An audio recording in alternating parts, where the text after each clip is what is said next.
Boa noite, senhores. Espero que todos estejam bem. Dando continuidade às nossas aulas, né? Tá? Nós falamos, fazer um pequeno resumo aqui do que nós vimos até agora, né? Nós vimos a parte de gestão de risco, né? O quanto que é importante, né, essa gestão quando ela é bem feita, né? Quando ela tem uma atenção especial assim, né? Nós falamos dentro da gestão de risco, nós falamos sobre as ferramentas, né, que é para evitar, né, aí a gente vai falar hoje sobre os acidentes, né, tá? Foi a APR e o checklist, também aprendemos a elaborar uma APR e elaborar o checklist, tá? São duas ferramentas aí de gestão de risco, tá?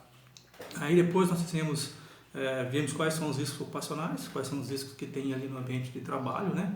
Risco que pegou no âmbito de acidente, não é isso? Tá? Dentro dos riscos ocupacionais, nós vimos a elaboração e criação do mapa de risco. Depois que eu identifico ali quais são os riscos, eu faço o mapa de risco. Por quê? Porque fica mais fácil das pessoas se identificarem ali na área onde tem determinado risco, né? E quais são os tipos de EPIs que eu tenho que utilizar ali, certo? Aí depois nós vimos a utilização de EPI e EPC, tá? Por que isso, né? Então, veja bem, a gente fez uma gestão, a gente fez um acompanhamento, né? A gente fez a administração desses riscos, né? Fizemos a distribuição, o acompanhamento aí dos EPIs, da instalação do EPC e tal, né? Tá? A parte de engenharia, modificação, tá ok? Então hoje nós vamos falar sobre os acidentes, né? Mas os acidentes acontecem por quê? Porque houve uma falha em determinado momento, né? Ou pode ser lá no projeto, pode ser durante a atividade, pode ser por falha de fiscalização, pode ser por N fatores, né? Tá ok? Então olha só, o que é o acidente de trabalho, né? Toda ocorrência não desejada que modifica ou põe, enfim, o andamento normal de qualquer tipo de atividade, ou ainda, né? Evento não desejado ou inesperado, que pode resultar em danos às pessoas, propriedade, né, ao meio ambiente e interrompe o processo produtivo, certo? Então existe também um conceito legal. O que é o conceito legal, né? É aquele conceito dado pela portaria, né, na lei 6.367, né, no seu artigo 2, que diz o quê? É aquele que ocorre pelo exercício do trabalho, né, a serviço da empresa, provocando lesão corporal ou perturbação funcional, que causa morte ou perda, né, ou redução, pode ser permanente ou temporária, da capacidade para o trabalho. Não é isso? Tá? Então, olha só, mesmo aquelas ocorrências, né, lembra da pirâmide de Beard, né? Ou seja, aqueles desvios lá embaixo, né, que a gente tem que atacar lá embaixo, tá? Mesmo aquelas ocorrências que não resultem em lesão ou danos materiais, né, devem ser tidas como acidentes, né? E são classificados como incidentes e exigem uma investigação, né, para evitar o quê? Que o fato seja repetido. Então, se eu não atacar ali a base da pirâmide, eu vou chegar até o acidente, né, de fato, com perda, com redução, né, com morte, não é isso? Ok? Certo? As empresas têm que ter responsabilidade sobre isso. Ela tem que garantir aos empregados um local seguro para se trabalhar, né? E ela tem que criar programas, né? Falta falar, né? Não é aqueles programas que a gente faz para poder só constar que fez, né? Não, eles têm que identificar, têm que mostrar como que faz em caso de como tudo ocorra normal e caso alguma coisa venha a falhar, é isso, tá? Então, olha só, existem essas investigações, a gente tem que fazer investigação para isso, né? Ou seja, a investigação, né, ela obtém o conhecimento de por que surgem os acidentes, né? Por que os acidentes acontecem? Eu sempre faço essa pergunta para os meus, por que os acidentes acontecem? Né? Certo? Os acidentes acontecem porque em algum momento a gente permitiu.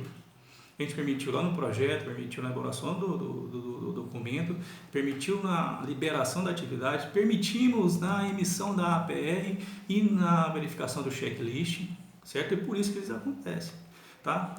Tá ok? Então, olha só. E quais são as causas, né, que a gente procura em uma investigação e que a gente tem que antecipar, né? Então, veja bem, são três fatores, né, que a gente tem aí, ou três fatores de ocorrência de acidente, né, que é a condição insegura, tá? Ou seja, é aquela condição que eu encontro ali no ambiente de trabalho, né, onde eu não tenho ali como é que fala? Uma inspeção, né, não tenho lá um reparo, não é isso? Então, assim, por exemplo, o piso escorregadio, né, ali buraco, saliência, né, iluminação deficiente inadequada também, né, equipamento sem proteção e defeituoso, certo? Armazenamento inseguro, tudo isso são condições inseguras do trabalho, tá? Certo? E outra nós temos o ato inseguro, né? O que é o ato inseguro? É quando a pessoa, ela de alguma forma, ela burlou ali o procedimento, né? Fez a violação do procedimento, né? Que foi estipulado como seguro. Né? Então, por exemplo, assim, você vai lá para a área, você delimita a área, você faz, está tendo um içamento de carga, você faz a delimitação de área ali com fita zebrada, cone, não é isso? E a pessoa insiste em entrar ali sem permissão, né? Então, isso é um ato inseguro, tá ok? Então, nós temos, olha só, entre os atos inseguros, distrair-se ou conversar durante o serviço, fumar em área proibida, né? Hoje a gente vê bastante empresas assim que tem um fumódromo, né? E algumas empresas já extinguiram já a fumar dentro da dependência da empresa, né? Principalmente em indústrias químicas, né? Trabalhar em velocidade insegura, né? Carregar materiais pesados de maneira inadequada, não é isso? Não usar os procedimentos, é um ato inseguro também, né? E assumir posições inseguras, não é isso? Tá, ok? Outra coisa, nós temos aqui o fator pessoal de insegurança. O que é o fator pessoal de insegurança? É qualquer característica, deficiência ou alteração mental, psíquica ou física, né? Que aconteceu um acidente, que tornou a pessoa com capacidade permanente ou temporária, aí, né? Certo? Tá, ok? E que permite o ato inseguro, certo? Nós temos, olha só, visão defeituosa, né? Fadiga ou intoxicação, né? Desatenção, problemas particulares, né? Tem vários, nós estamos passando aí por um momento muito difícil, né? Que é a pandemia e o pessoal tá assim, a gente chama de síndrome de Burnout, né? A síndrome de Burnout nada mais é do que trazer para o ambiente de trabalho, né, algumas coisas que já foram descarregadas fora do trabalho. Né? Isso vai agregando, somando, até que a pessoa cometa um ato inseguro, né? Certo? Um fator pessoal de insegurança aí, certo? Tá ok? Então, olha só,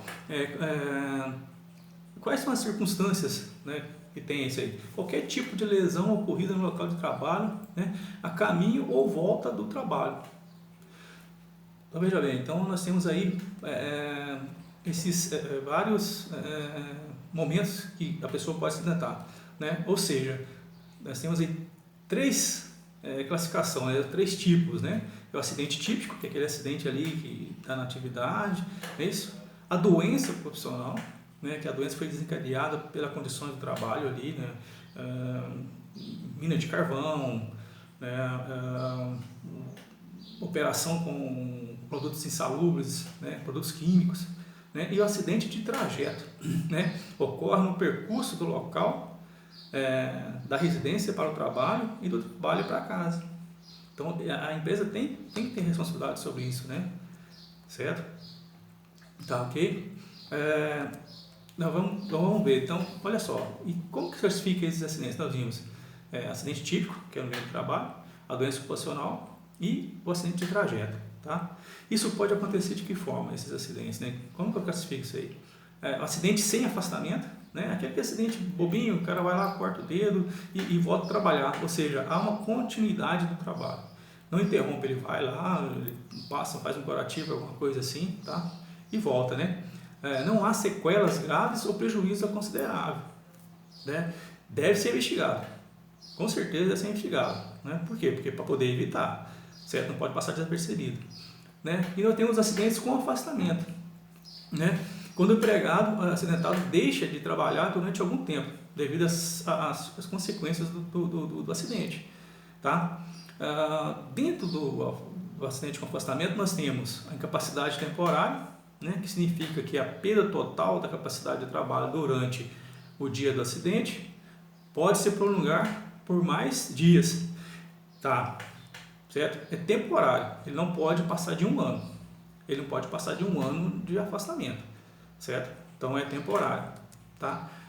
E a incapacidade permanente parcial, né? Que é a redução de permanente e parcial da capacidade de trabalho, motivada por redução da função perda de qualquer membro, né? Ou seja, ele parcialmente, né? Ele vai ficar ali mais de 1 ano, né? Período mais de 1 ano, mas ele pode ter ali a sua capacidade reduzida, é isso? Tá? E nós temos lá perda de um membro, né? Redução da função de qualquer membro da parte do mesmo, ou seja, movimentação do braço, pernas, perda da visão, né? Redução funcional de um olho, perda da audição, tá?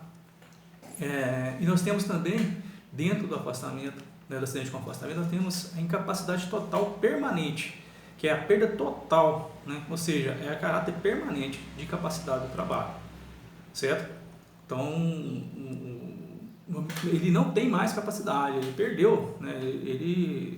Toda a capacidade que ele tinha de trabalho, né? Ele foi perdido, assim. Então, veja bem, perda da visão de um olho com redução em mais da metade da outra visão, certo? Perda anatômica ou potência funcional de mais de um membro de suas partes, né? Mãos, pés, não é isso? Perda da audição de ambos os ouvidos, certo?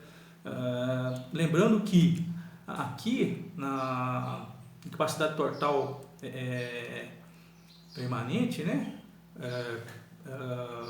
Parcial, o que acontece? Ele pode ser readaptado, ele pode ir para outra função, tá? Quando ele sofre uma incapacidade total permanente, ele não tem como ser adaptado, ele tem que ser afastado, né? Tem acompanhamento e provavelmente aposentado, tá ok?